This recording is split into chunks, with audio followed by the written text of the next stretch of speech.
আলহামদুলিল্লাহ, অন্যরকম একটি সকাল। এই যে গ্রামের লাইটগুলো জ্বলতেছে, এই যে এখানে গ্রামের লাইটগুলো এখানে জ্বলতেছে। এই যে পূর্ব দিকে সূর্য উদিত হচ্ছে পাহাড় ভেদ করে।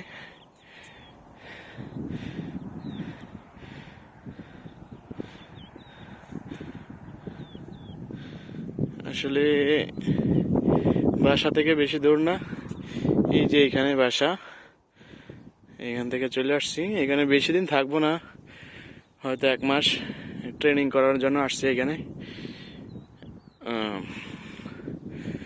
এই যে গ্রামের লাইটগুলো জ্বলতেছে, আস্তে আস্তে নিভে যাচ্ছে লাইটগুলো।